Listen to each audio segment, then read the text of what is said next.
People come from all walks of life. They all have lives they lead.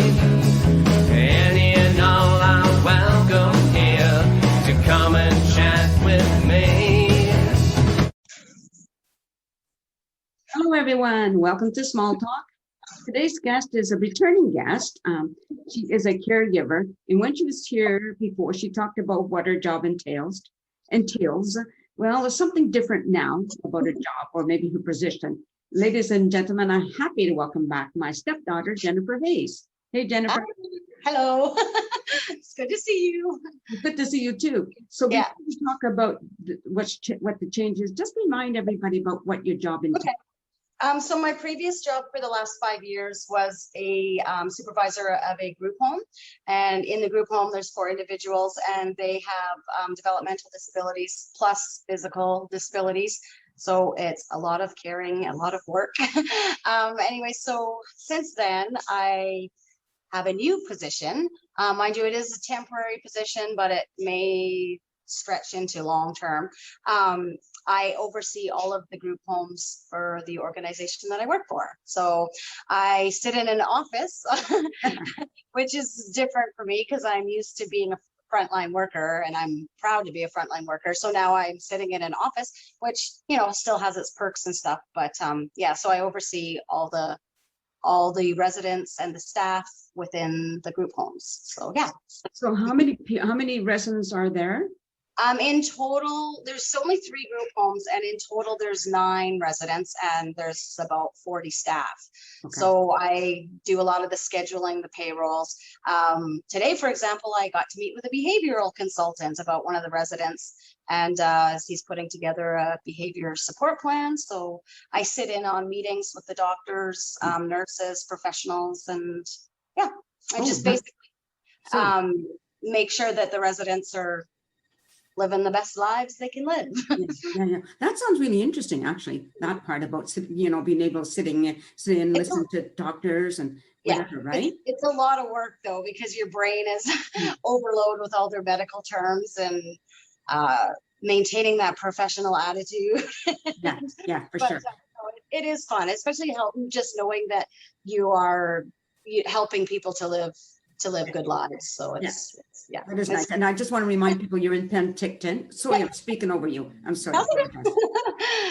The sunny Okanagan. Yeah, that's kind of nice. Do you mind if I ask you to just go back in your life a little bit, like when you were much younger? How much younger?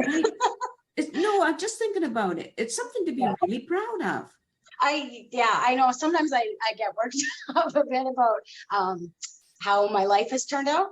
So I guess I can take it from, let's say 2006. Okay. I was in college, living in subsidized housing, working a part-time minimum wage job while I went to school, wondering how I was going to make my next fill up my gas, put gas in my car, or pay the electricity bill, or it was awful. And I went through school, got hired. The funny thing is I was living in subsidized housing while I was in college, and the company that runs the subsidized housing also happened to be the place that I did my practicum at. Okay. So that's the Penticton and District Society for Community Living. So I did my practicum there, and they hired me before I even graduated. So I was really happy. And I started off working in the youth program. So I worked with teenagers with disabilities, and I worked in the outreach program. So I supported individuals who have developmental disabilities and live independently. So I assisted them. And what else did I do there? I did lots of stuff, worked in the day program. And basically 15 years later, here I am today. I have my own office, and I'm the residential coordinator. So I oversee all the residential housing, and yeah, it's been quite a journey. Yes, it has. Because when I think back 15 years ago, I remember always being upset and, oh, we'll never amount to anything. And Yeah, today I actually own my own condo. I just bought a new truck a couple months ago. Um, and it's just funny the way, I mean, you just good. I don't know if I just have good work ethics or maybe I have a little luck on my side too, but Maybe it's a combination. it is. But I do really have to say, subsidized housing for me it was so important to get where I am today because it allowed me to pay minimal rent while I was getting back on my feet so I could move out of there.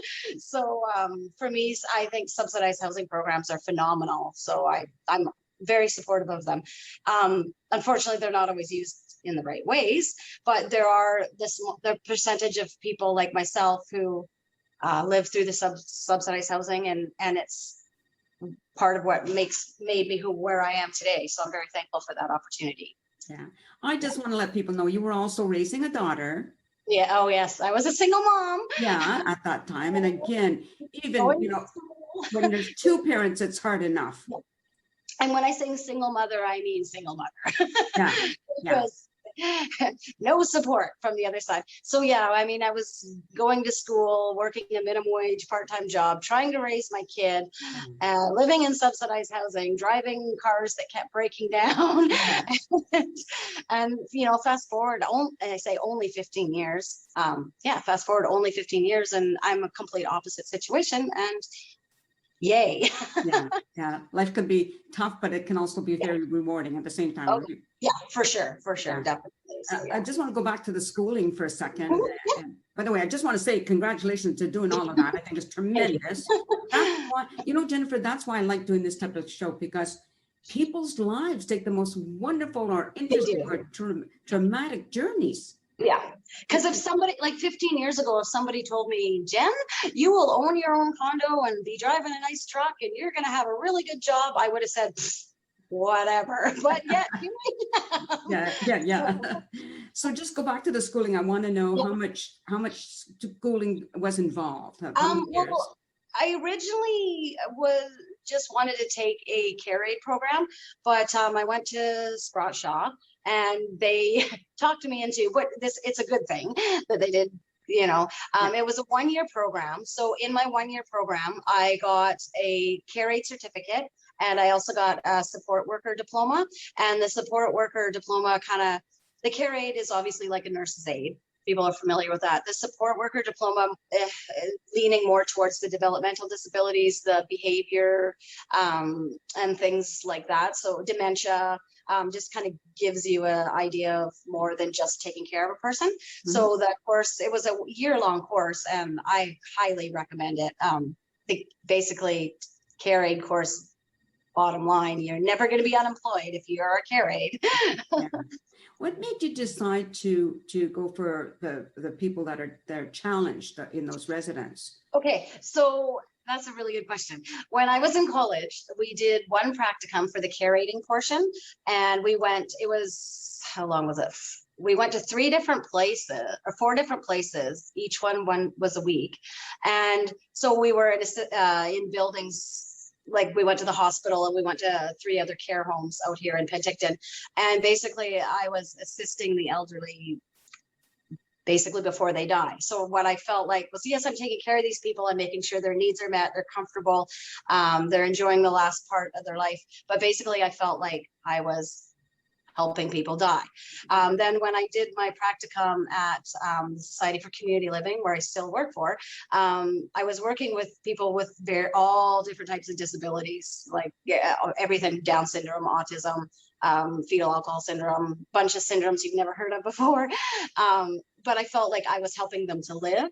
And I just really enjoyed that part of the practicum so much more, because I felt like I'm an important, helping these people live the best life they can live, and not knocking working in care homes, because that's a very important job too. Yeah. But I prefer helping people live as prefer to helping people die, because it's sad. It is sad, yeah. I mean, you have to So have a that's what I certain, like that. And also, I really enjoy people working with people with disabilities, as they see the world very differently than you and I. And it doesn't mean they're right, it doesn't mean they're wrong. They just see the world very differently, and it's kind of puts a really neat perspective on life, because it really opens your mind as to different ways of thinking, and people are people. yeah, yeah. I just think that, like, I think of you as very much of a people person. Yeah, maybe. Well, you know, you seem to like to engage with people in whatever form that takes, right? Yeah. So now this job that is temporary, which Yeah. we lead into full time, how long Yeah. is that supposed to be for at this point? We don't really know. Basically, so the lady who had my job, she took a side transfer. It's a long story, but it may be a few months, it might be a year, it might it's just a matter of time before everybody comes back. But the best part of all is, once this temporary position does come to an end, I get my old job back. So I am still the supervisor of the group home that I was working at the previous 5 years. Yeah. So it's a win-win situation. So, yeah. So now your previous job, now you get to interact with the resident, right? Yes. So now Yes. this job, at this point now, are you still doing that? The transition is hard for me because I really enjoy interacting with all residents. And I find I've been popping into the house that I work at for the last 5 years, a little more than necessary, but I do, the staff there is just great. And the one thing that I've been so happy with is people have been really supportive of me taking this position. You can do it, Jen. And because sometimes I wonder, can I do this? But the residents and the staff have been really supportive and made me feel like I can do this. But I am a very proud frontline worker, so it's kind of, not my ideal job what I'm doing now, but I like change. I like trying new things, and here I am. So how long have you been in this position at this point? It's been like 3 weeks now, I think. Oh, So okay. I'm still feeling it out and stuff, but I think I'm doing okay. I'm sure somebody would let you know if you weren't. They would, yes, they would. Well, that's really great, Jennifer.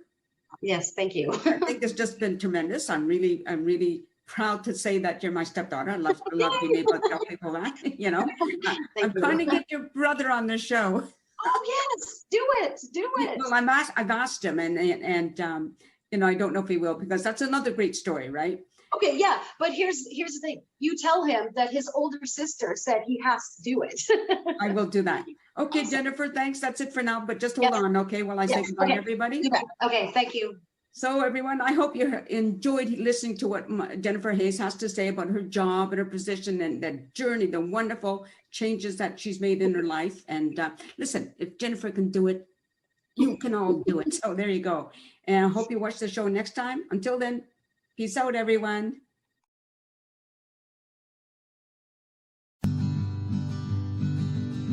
A sense of community, Chilliwack's a place to be. A sense of community when you're free. Rolling through the mountains, rolling through the valley, rolling through paradise with me. It's multicultural, you're sure to see it all.